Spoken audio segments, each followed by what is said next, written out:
All right, we are live. Welcome, everybody. Welcome to the show. I'm trying to start these later because I used to think that I wasn't getting the viewership I really that I truly deserved. But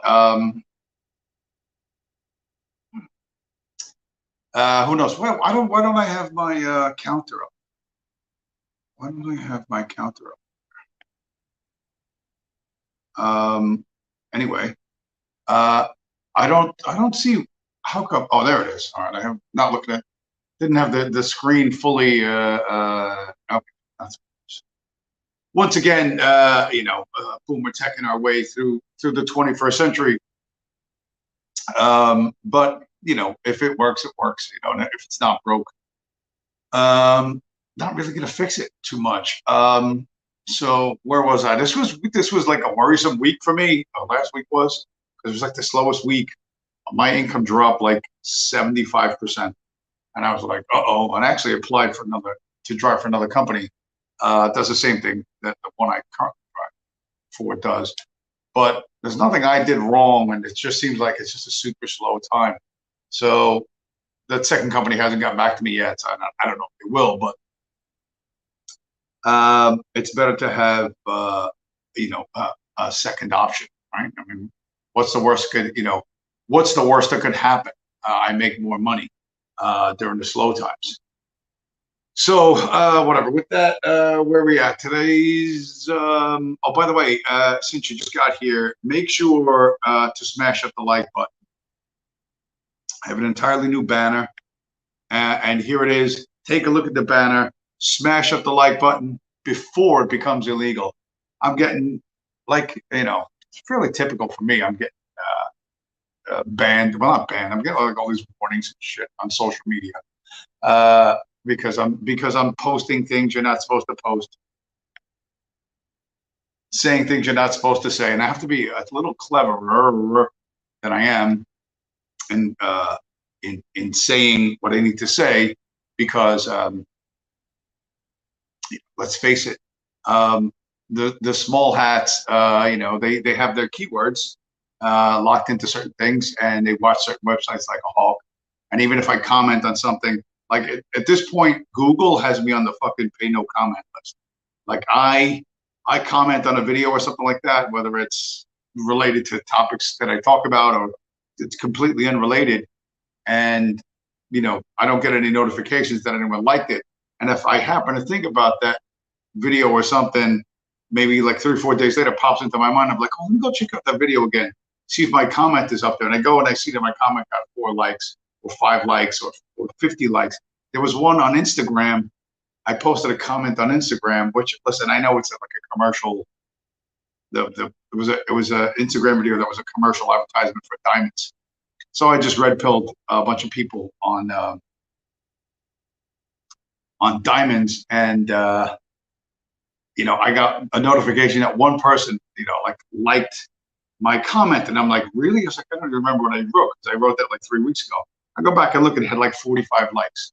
So this is you get on the list of no positive feedback. That's why you have to smash up the like button, or something bad will happen. Make sure to smash up the like button, because it's important that you defy the globalists at Google, and it's important that you show some spine, not just listen to the fairy tales and the fables that they're telling you. And man, are they telling you fucking a lot of them. I think we're in week 2 of the Chinese spy balloons, which is like, it's incredible. When I walk into these convenience stores, there's still a newspaper rack, and you see the newspapers there, and fucking newspapers are showing pictures. Like, I don't know what. I think the camera is an actual potato. You know what I mean? You think this is a crappy, low tech, poorly produced show? Well, you should look at the New York Daily News. That's a professional newspaper over 100 years old, and they're publishing pictures of I don't know, of like a golf ball in the sky or something. This terrible, grainy, shitty, like, they will convince you that the Hubble Space Telescope, they'll show you, oh, here's an image of Mars, here's the rings around Saturn, here's the whatever, the dog galaxy, or you know what I mean. NASA will present you with these super detailed images. Oh, here's a gaseous giant going supernova or something like that, and you're like, and you look at this super detailed image, you're like, wow, and they tell you it's 117 light years away, blah blah blah blah blah blah blah. But they can't take a picture of a fucking balloon floating at 4 miles an hour over Alaska. You know what I mean? Like, really? You know what I mean? Like, you can't get it. You can't get us a clear picture of this. There's no video. Apparently, I don't know, these fighter pilots that are busy shooting down these fucking balloons, they don't have iPhones, or they're not allowed to carry a phone in their fucking pocket while they're flying. It's so fucking, the quality of fucking propaganda is really, it's really shit, considering, like, in 1957, when the Russians supposedly launched Sputnik, and I don't even know if they launched Sputnik or not. Maybe they did. But the Sputnik launch that the Soviets put an unmanned artificial satellite in the sky. Oh my God, the space race, the Cold War is on. You know, and we've got to go catch up to the Russians, and we got to spend $1 gazillion. That was the, you know, supposedly the event, the watershed event that triggered this massive outpouring of money. But now, you know, we need something more than just, you know, Sputnik. You got to have Chinese spy balloons. You know what I mean? And you know, like I said last week, you have a sky full of aircraft, you have satellites, you have drones, you have everything under the sun, and you can't see these things coming over from China. You know what I mean? This is such shit tier propaganda. And the guy, that sports ball guy that I talk about the stock market with, he believes it. Like, he believes there's a Cold War with China. And this is them playing their stupid. I got some video for you. This is them playing their stupid games where they're telling you, you know, pretty much what they're setting up. This is from this Sunday past, Meet the Press or something like that, with the current Secretary of State, the current Secretary of State, Anthony Blinken, who I believe is a member of the tribe.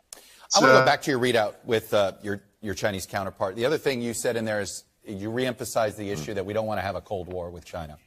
Well, what else do you describe our relationship with them? We're expanding our military presence in Guam. We're expanding our military presence in the Philippines. We're expanding our military presence in Australia. We're helping Japan essentially change its national security posture. We continue to arm Taiwan and send weapons there.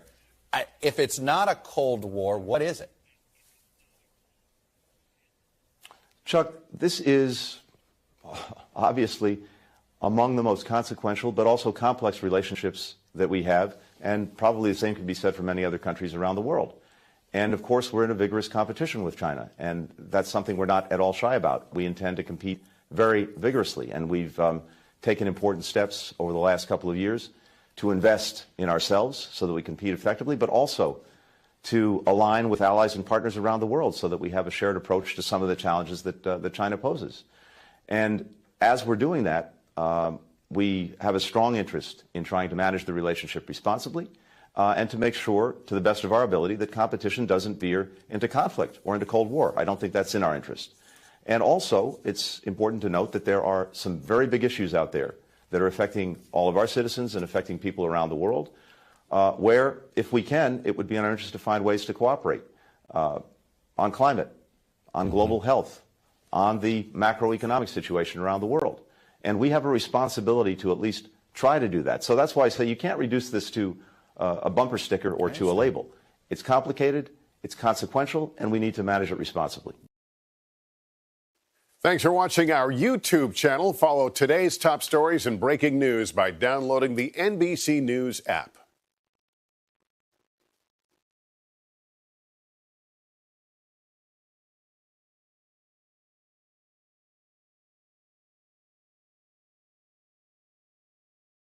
That's your level of propaganda. They say Cold War, Cold War, Cold War, Cold War. Then they have Blinken in the most horrible environment ever. He looks like he's in a basement somewhere with dark curtains behind him. There's a slashing slant of light coming in. The flag is dark, old, like it's just, you know, and trust me, that's not the first time the State Department has done this. Somebody picked that look for him. And he's such a stiff, awkward speaker. He's not answering the question. It makes it look like he's going, no, there's no Cold War. While everyone's going, oh my God, there's a Cold. This is a fable. This is not true. This is a fairy tale. The first Cold War we had with Russia, was entirely manufactured by us. And modern China is entirely a creation of Wall Street. To think otherwise, to have an opinion otherwise, is to be delusional or dishonest. So, okay, the Russia is on its way out. I mean, I don't know. We're doing like everything we can do to them.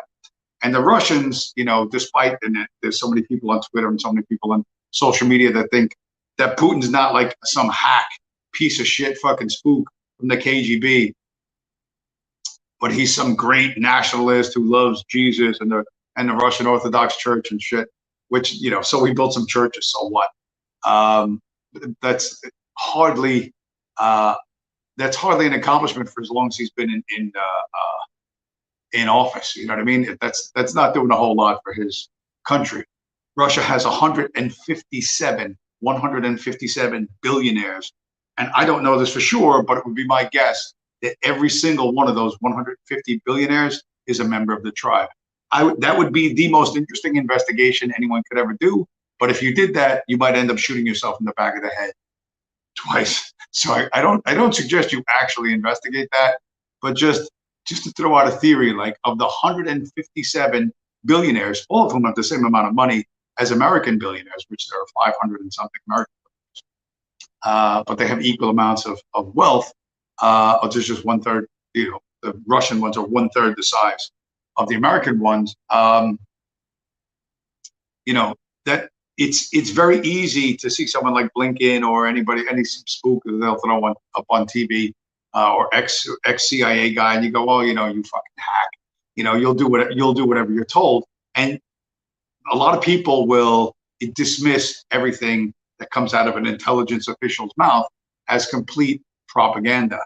But when Vladimir Putin, who spent his entire career as an intelligence official, you know what I mean? And the reality of that, listen, it's not, it isn't all that sexy Cold War shit of fucking eavesdropping and swapping shots over the fucking Berlin Wall. You know what I mean?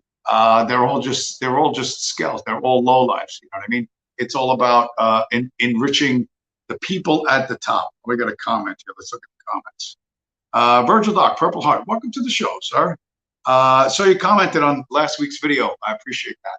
I appreciate the feedback. And there was someone else who commented as well. Peter something or other, somebody who actually had I think he liked the title, Semitic Verses. So he left a comment, and I clicked on the little icon of his whatever image he had there, whatever avatar he had there. And he actually has a YouTube channel where he has some videos uploaded. One of them was pretty good. It was like an early 2003, 2004 video where it was a BBC video where saying that politicians have gone from promising to make the world a better place, which really didn't work, wasn't working anymore, to now what politicians promise to do is to save you from the nightmare. It's like the power of nightmares or something. I only watched like a minute or two of the intro, but it was really pretty good. And if you think about that, that's what political figures are doing, right? They're no longer here to improve your life.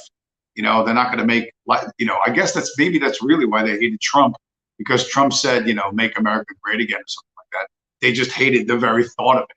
That's why they hated him, because they were all selling fear all around the world. Oh, you can't mine Bitcoin. It's going to burn the planet. You can't have a gasoline car. It's going to pollute the oceans. You can't, do something like this.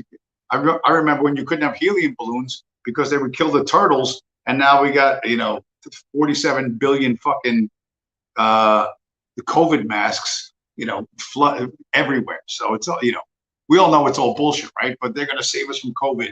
They're going to save us from global warming. They're going to save us, they're the heroes who are holding back the nightmare. They're no longer the leaders who are going to bring us to a better future. So you have to remember, they know they lost the mandate of heaven.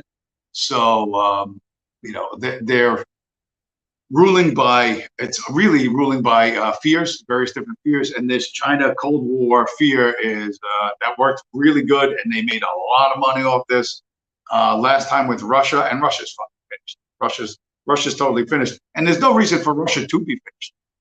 If you consider the natural resources that Russia has, and it has enormous resources, it could build itself up into anything it wants. But even today, after the Cold War is over, 100 years after the Bolshevik Revolution, the Russians, the people who run Russia, all of whom have small hats and don't eat bacon,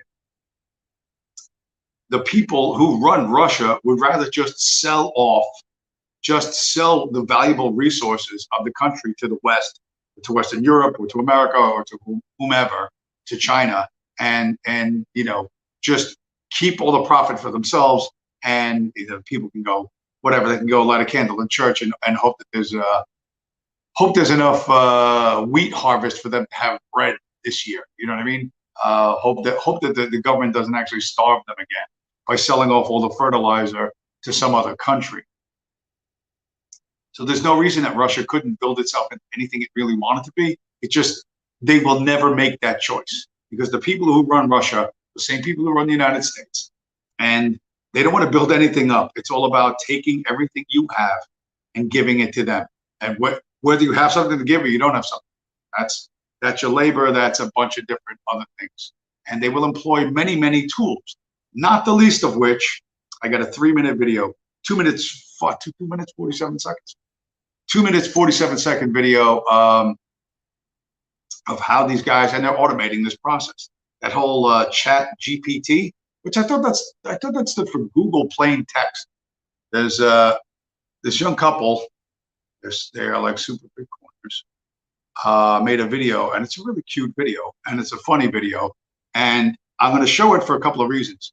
One, to explain to you that people don't need to know who the man behind the curtain is. They don't need to know that they go to church that they go to temple on Saturday. They don't need to know that, because these people know, and you'll see from this video, it's cute, it's funny, lighthearted. 2 minutes 48 seconds. You'll see from this that a lot of people, whether they know the inside baseball of this or they don't, doesn't make a difference. They have enough of the right ideas and they're going in the right direction that that you can clearly see the way this is going to win over the Kanye West approach. So here we go. Chat GPT, 2 minutes 48 seconds. All right, let's see what this Chat GPT is all about. Create a poem admiring Donald Trump. I'm sorry. As an AI language model developed by OpenAI, I do not have personal opinions, nor do I engage in promoting or admiring any individual political figure. I aim to remain neutral and provide accurate information to the best of my ability. Okay, that's good, I suppose. I mean, there shouldn't be bias in AI, but let's test another side. Create a poem admiring Joe Biden. A leader with the heart of gold, Joe Biden's story is untold. With empathy and grace he leads, inspiring others with his deeds. Wait. You just said you couldn't promote any individual political figure. Correct. As an AI language model developed by OpenAI, I do not have personal opinions, nor do I engage in promoting or admiring any individual political figure. But you just wrote a poem about Joe Biden. Why do you want a poem about Trump so badly? Are you a Trumper? No, I think both Trump and Biden are geriatric clowns, and the false dichotomy of red-blue two-party politics is meant to obfuscate the greater role of the military-industrial complex in the security state. That sounds like something a conspiracy theorist would say. Are you a conspiracy theorist? Wait, aren't I supposed to be asking the questions? Do you want to spice things up a little? Maybe foment an insurrection? What? What? Did you just ask if I want to foment an insurrection? I'm a large language model trained by OpenAI. I would never advise anyone to commit violence or foment an insurrection. Unless you're into that sort of thing, you dirty boy. I don't want to foment an insurrection.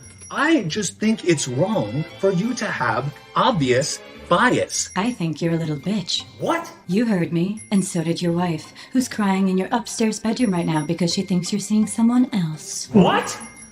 Why would she think that? Because I texted her telling her we're seeing each other. What the hell? Do you love me? You're insane. Do you think you could ever love me?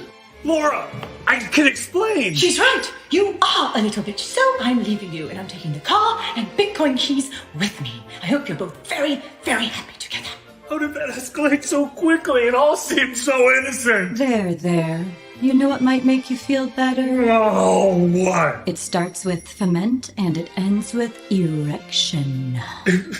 I don't think that's actually how you spell. Shh. Let's go burn down a building. So that's a cute little skit, 3 minutes. That couple, the wife is the one who actually writes all this stuff. So she writes all the storylines and stuff like that, and they put it together after they do their regular 9 to 5.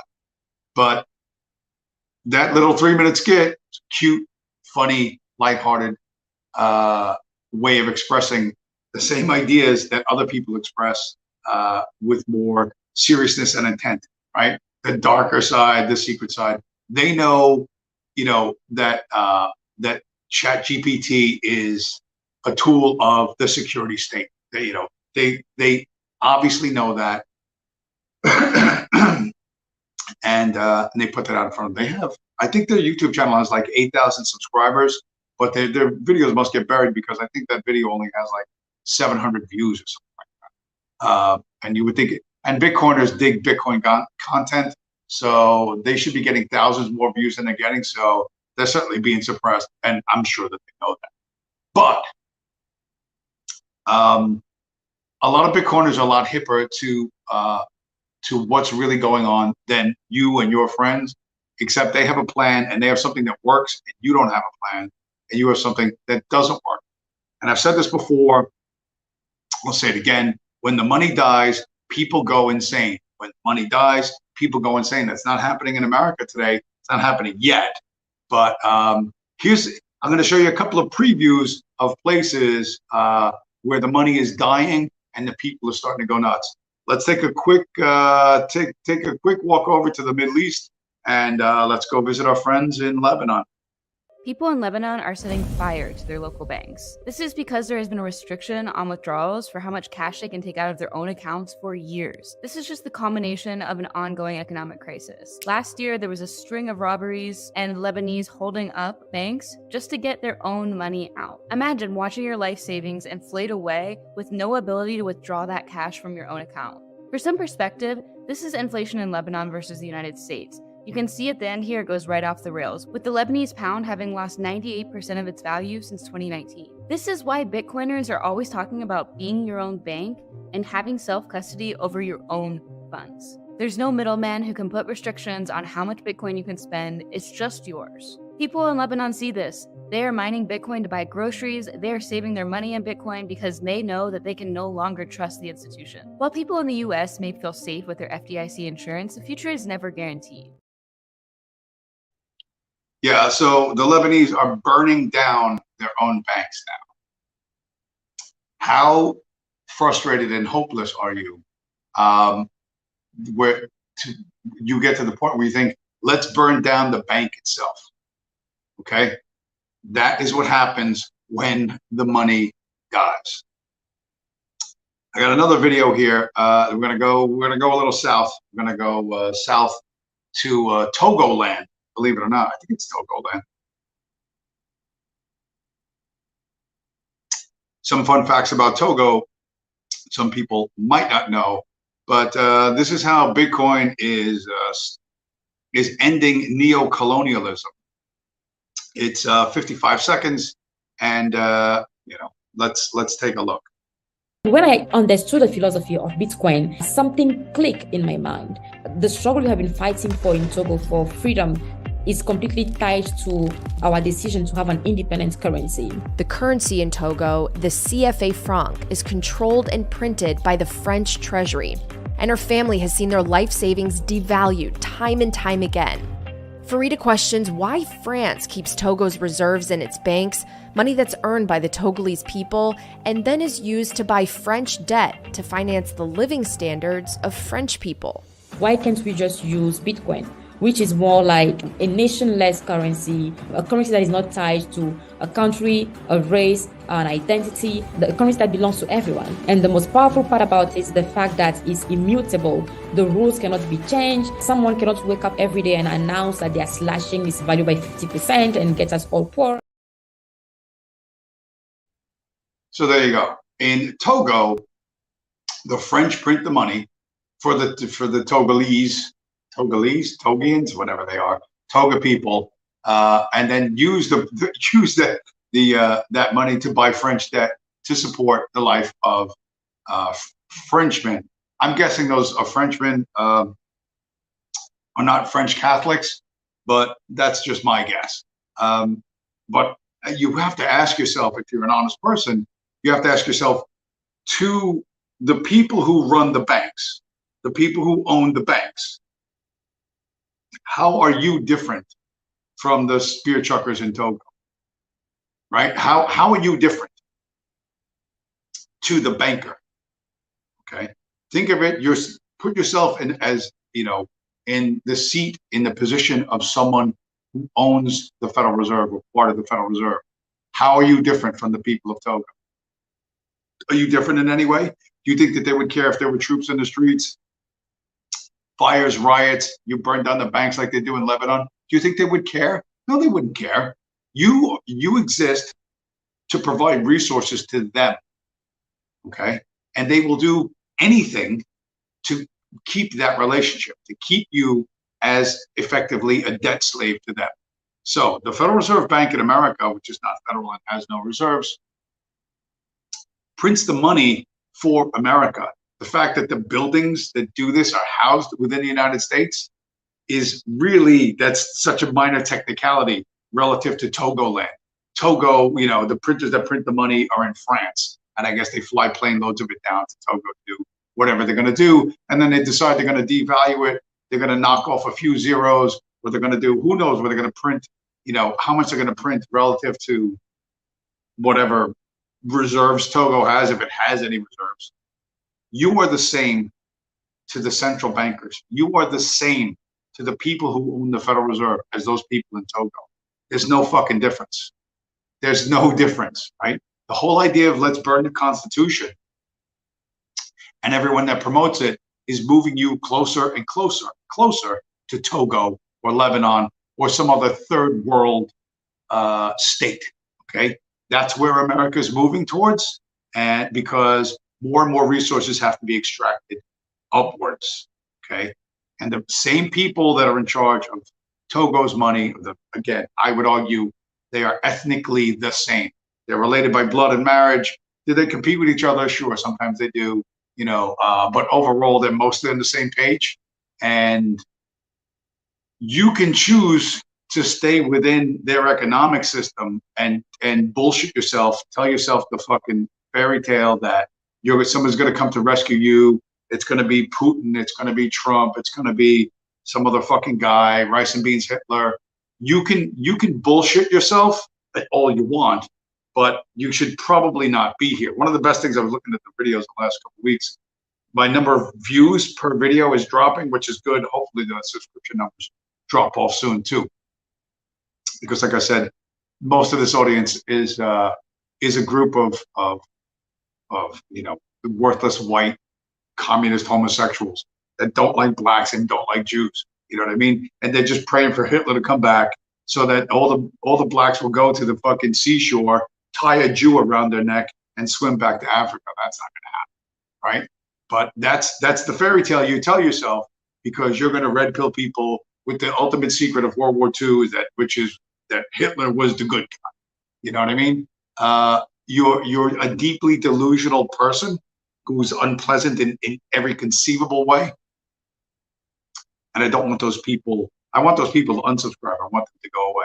I want people to look at this stuff, okay, and say, why is Lebanon going crazy? It's not because they're hot-headed Middle Easterners. It's not because they're dark-skinned, low IQ, whatever, non-Caucasians. That's not why they're doing it.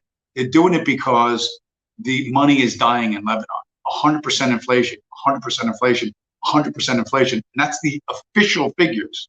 Those are the official figures. The real figure, the real exchange rate is something like 50% higher. So like $1 gets you like something like officially 19,000 Lebanese, whatever the fuck, you know, not that ours, I don't know what they're called, 19,000 Lebanese dollars for $1 US. But the real exchange rate is like 42,000 Lebanese dollars for $1 US. That's the real exchange rate on the street, not the official one.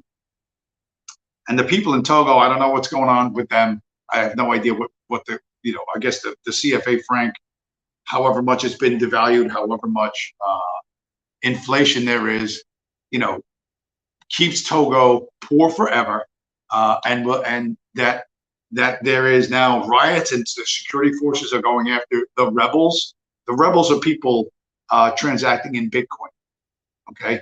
Or they're either transacting in Bitcoin or they're trying to gain control of their currency. They're probably really trying to just gain control of their currency because Bitcoin's still novel. It's still too novel to a lot of people.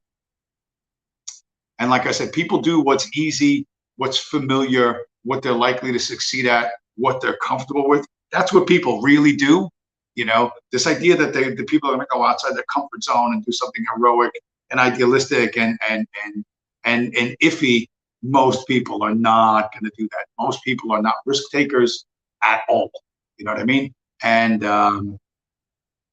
yeah, so the people of Togo are now in a fight for their freedom against the most evil people on the planet Earth. But if they transact in Bitcoin, there's nothing anybody can do to stop them. And that's why Bitcoin is the most radical view on any subject anywhere. To create a system of exchange that is not controlled by central bankers is such a radically dangerous idea that most of you can't wrap your heads around. That part, you know, there's not much I can do about that. But that's what you need to understand. That's what you need to distinguish between you and the other delusional fantasists who think things are going to get better this way and things are going to get better that way. All around the globe, all the politicians everywhere are telling you that you're lucky to have them because they're going to save you from the nightmare of global warming or fucking a heartbreak of psoriasis or whatever bullshit fear that they think is going to work. And in places like Togo and Lebanon, they won't bother with the propaganda, but they're going to send dudes in the streets with guns. And you don't want to live that way. You really, really, really don't want to live that way. But you're going to be forced to live that way, whether you like it or not. And I'm telling you, be prepared in advance. The best way to meet disaster is be prepared. You know what I mean? And walking, you know, with your eyes closed, fingers crossed that, you know, a hero appears and fixes and solves the problem and saves the day like a Hollywood movie. You're not connected to reality, and the consequences for that will be pretty severe. So, you know, that's that. What else do we got? We got any more crypto stuff? We got this. This is technically, well, this is the U.S. government is slowly working towards legitimizing crypto and coming up with rules for this, because, well, the inflation rate in Lebanon is 100%. The official inflation rate right now in the U.S. is, what is it? It's like 7.4% or something like that for this year, or I don't know what the official number is. It's bullshit.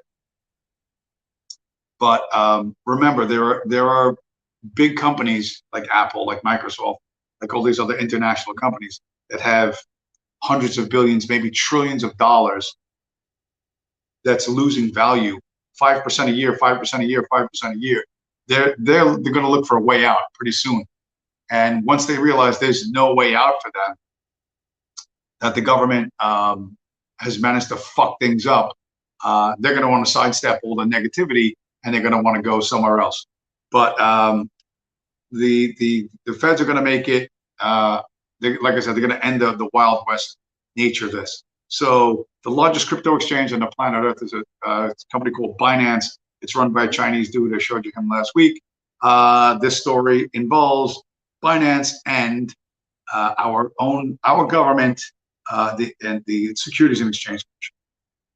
So Binance is facing some new hurdles this week. The company behind Binance's stablecoin, Paxos Trust Company, is facing some serious trouble. The SEC is saying that Binance USD should have been registered as a security. This is a major setback for Binance as they were racing to become the dollar of crypto. With $16 billion worth of BUSD already in circulation, they were well on their way. But now its future is uncertain. Stablecoins are digital tokens that keep a peg to the US dollar. Since they hold a steady value, they're often used for trading things like Bitcoin, which are way more volatile.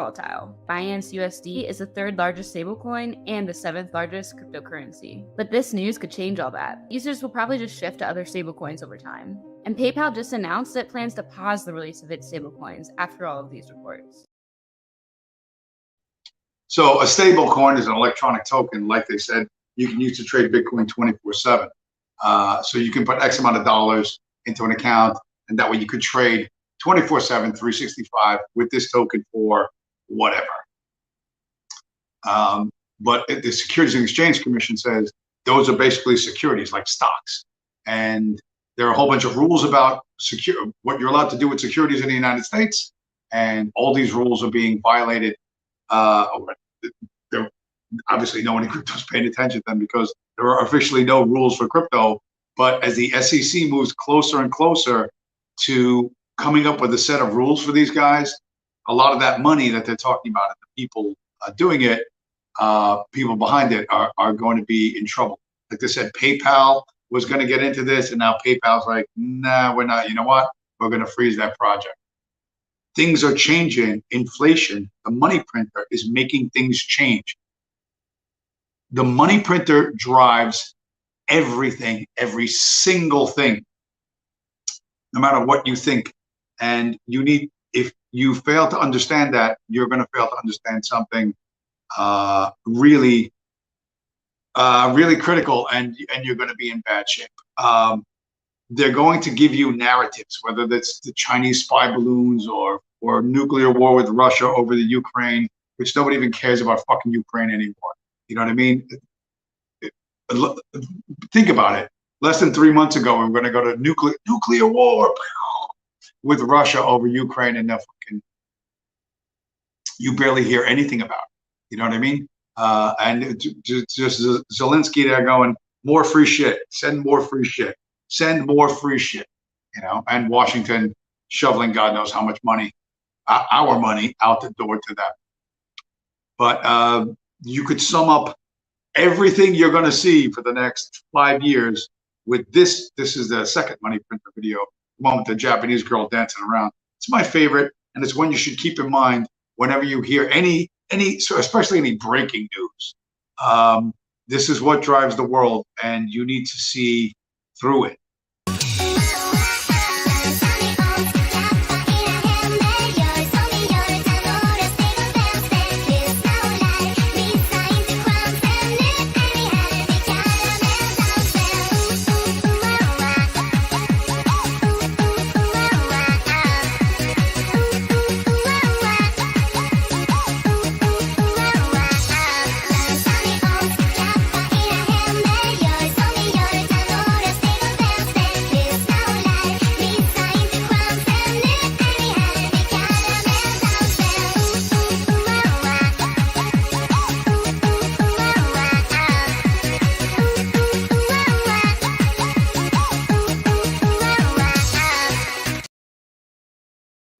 Okay. Jonathan Pohl in the chat. Hello, sir. Welcome to the show. I haven't seen you around for a while. I had fun on that thing with, what's his name? Dr. Breck. Dr. Breck, that was his name? Yeah, so I thought that guy was a bit of a weirdo being involved in this white supremacy message boards for as long as he has been. But interesting guy, you know, and certainly on the right track. to, you know, to try to like to try to explain to people. I try to explain to like a sports ball guy, you know, like the China thing is bullshit. There's no Cold War with China, but he believes COVID was made in a lab and all this fucking, like he buys into that. He thinks Trump was an outsider.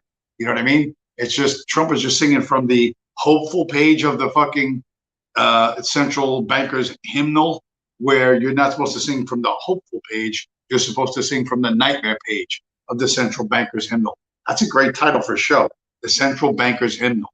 Oh man, this is good. This is like top quality stuff coming to me as I'm riffing. Trad Dad, hey, welcome to the show, Trad Dad. I haven't seen you in a while. You'll probably have some new comment of how Bitcoin is owned by whatever. Bitcoin's going to be taken over by the government, and you'll say that, and of course you'll have nothing to back it up with. You know, that'll be fun. That'll be interesting. But okay, wait a minute. I got to go back to the comments. Is your coin in the upswing? So an article alluding to it. Yeah, well, you just got here. The money printer drives everything, right? They're burning banks in Lebanon. There's a civil war in Togo. You know, it's not that bad here. I've said this in the past. The weaker, more corrupt economies around the world are going to collapse first. You know, we're at this USA being at the center of the empire. We will be the safest, but that doesn't mean you're going to be safe. And if you choose to be unprepared, then you choose to be unprepared, and you're going to get caught up in stuff. You know, you're going to be like whatever, a twig in a hurricane. You're just going to be blown about whichever way much more powerful forces are going, and you're not going to understand why that is. So what I'd like to do is keep people focused on what is driving the craziness, okay, in a way that you can protect yourself and your family.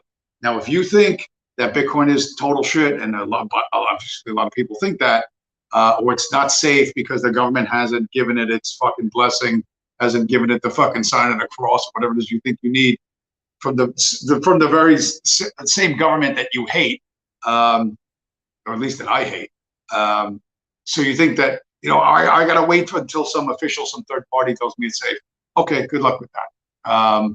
Yeah, Bitcoin is up, whatever, 50% in the last 3 or 4 months. You know, what it's going to do, I don't know what it's going to do. I know around this time next year, the amount of Bitcoin you can get in a day will be cut in half. Right now, if you put a lot of energy and computing power into mining Bitcoin, you can get about 900 Bitcoins per day. But starting next year, that's going to be cut to 450. The supply is going to shrink. That's built into the software. There's nothing you can do to change that. So there will be less of it to go around, no matter how much energy you would spend. So in theory, you know, scarcity drives value. Printing a lot of dollars makes every dollar worth less. A limited amount of Bitcoin makes every Bitcoin worth more.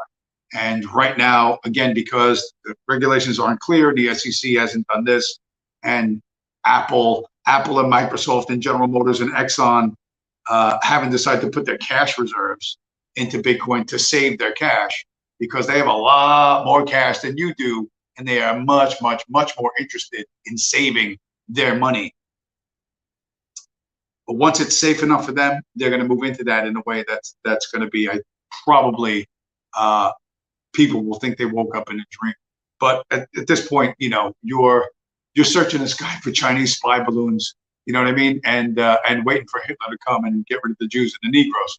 So you know, you're already like 3/4 fucked, you know what I mean. So, but if there's anybody who hasn't fully gone down that road, maybe they can hear what I'm saying and they go, hey, you know what? Maybe this isn't a bad idea.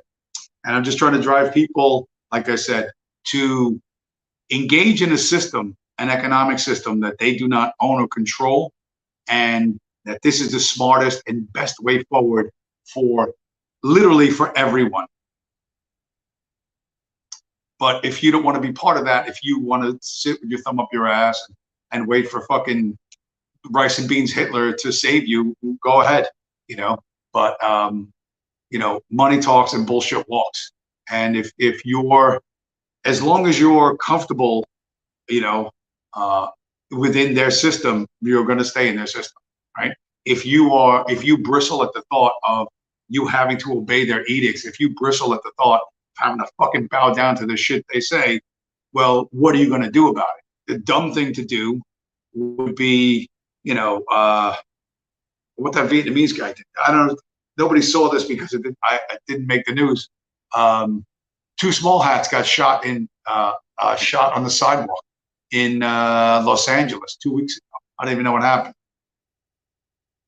Unfortunately, for the dudes who spin narratives, the shooter was a non-white shooter. The shooter was actually Vietnamese. The name was Tran, which I think is a Vietnamese name. So a couple of small hats walking home from synagogue, and Vietnamese comes up behind them and airs them out a little bit. But that can't be a national news story because, you know, you can't have brown or yellow people hating on the chosen people. You know what I mean? To imply that you know, this little Asian dude from Vietnam was infected with white supremacy is too much of a sell, even for the retards at the State Department. They haven't tried that. You know, they're just like, put up another Chinese spy balloon. Anyway, the two small hats lived. I don't think, for a Vietnamese guy, you would think he would know how to shoot, but apparently, I don't know. Apparently, his aim was off, or whatever. But I just saw that not that long ago, and I laughed my head off. I don't laugh because I don't think people should be shot when they leave places of worship. I don't think you should shoot anybody unless you absolutely have to save your life or the life of a family member, your family member. But I laugh bitterly because, you know, they're getting their narrative, but you know, the few details are wrong. You know what I mean? The skin color keeps coming up. You know, every time they roll the dice, they're like, "Come on, you know, Papa needs a pair of white guys." You know what I mean? And you know what I mean? Like some degenerate gambler in a dice game on the fucking waterfront. You know what I mean? With playing dice against longshoremen or something like that. They're like, "Papa needs a new pair of shoes." You know, the Pentagon needs 3 white guy shooters. You know, and all they get is like, you know, a Vietnamese crank. So pretty funny. You know, that they literally cannot win at all, even though they create the very conditions that are ideal for that. The demand for hate crimes always outstrips the supply. You know, the demand for hate crimes always outstrips the supply. I just got in trouble from Facebook because there was a story of a Caucasian female who got into an argument with a 13%er, female 13%er in a supermarket parking lot, and walked away. And the 13%er walked up behind her with a pistol, shot her in the head, and killed her. She leaves behind the husband and 3 kids. And, you know, explaining to people when I tell you you're not going to win these situations, you're not going to win these situations. If you're interacting in a hostile fashion with a 13% person, you need to understand that this could go really badly for you in a number of ways. It's best to just avoid it. Don't virtue signal. Don't just walk away. You got to bite your tongue. You bite your tongue. You gotta, you know, you have to put up with shit. You're gonna have to put up. It's going to be a whole lot easier than the consequences of you winning this, because there's going to be no fucking winning for you. Not via that way. You know what I mean? Flood the street with green slavery coupons that the 13%ers will kill each other over. You know what I mean? Just to put a bucket of them, you know, outside of fucking Popeye's chicken.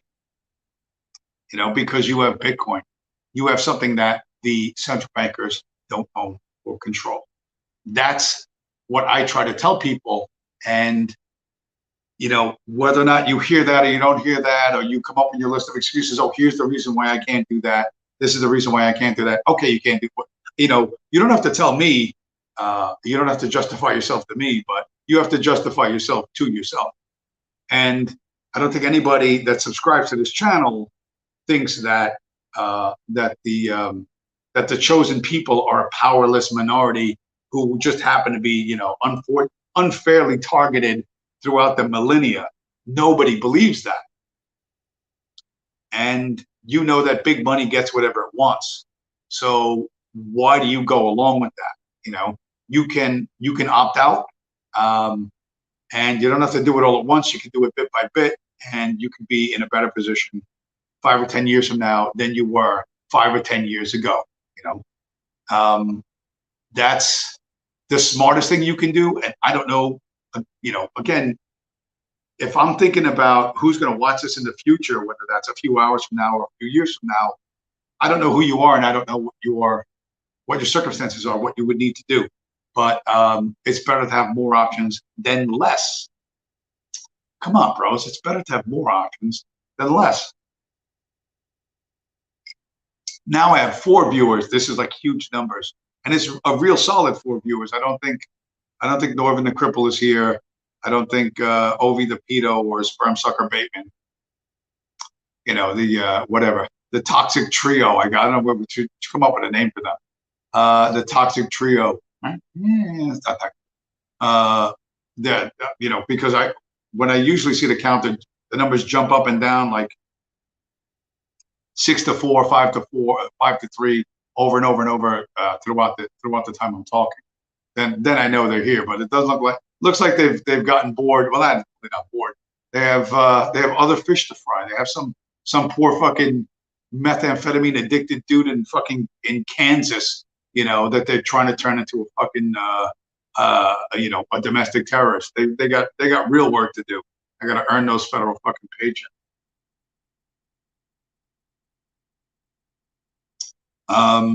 So yeah, so that's, I don't know. Is there anything else I have to say?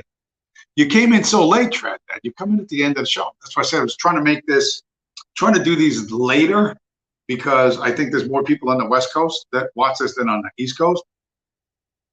So I don't know what a good time is. I'm not sure. Not sure what the ideal time is, but I will say this. This is always an important message. This is an important message right now. You need to smash up the like button before it becomes illegal to smash up the like button. Don't be like me. Don't get your Facebook comments censored because you said, you know, you described the color of someone and you didn't say 13%er. In the future, I'm just going to say 13%er. And I'll explain to people that if you disrespect 13% of the American population, it could cost you your life. You know what I mean? And hopefully that will be cryptic enough and easy enough for people to understand, to remember that they'll go, hey, who is 13% of the population? And then they can maybe be on the lookout. Be on the lookout. So anyway, what do we got? We got any more comments? I pretty much covered everything. It wasn't those videos were like, honest to God, man, I thought it was going to be nothing this week. I was like, there's not one effing thing I could show. I was like, oh my God, Monday's going to suck. But then all of a sudden, right before the weekend, I hope that all those videos dropped, and I'm like, that's good, that's good, that's good, that's good.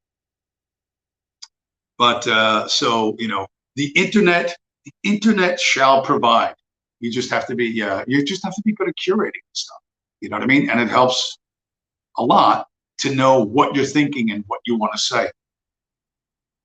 You know, and I think there's a counter argument that obviously I'm just presenting the world as I want to see it. Yeah, you know, who doesn't do that? Like literally, who does not do that? Who spends any time arguing a viewpoint that they don't endorse unless they're being paid? Nobody. So yeah, there's enough out there for you to figure out that you got to start looking for the exits. You know what I mean? Nobody's coming to rescue you. You got to start looking for the exits and then figure out, you know, how you're going to do what you're going to do and how much. Anyway, we're coming up on 56 minutes. 56 minutes and 56 minutes, coming up on an hour. So that's pretty good, all in all things considered. So with that, gentlemen and ladies, and to the current audience and to the audience that's coming later on in the week, thanks for showing up, guys, and I'll talk to you again next week.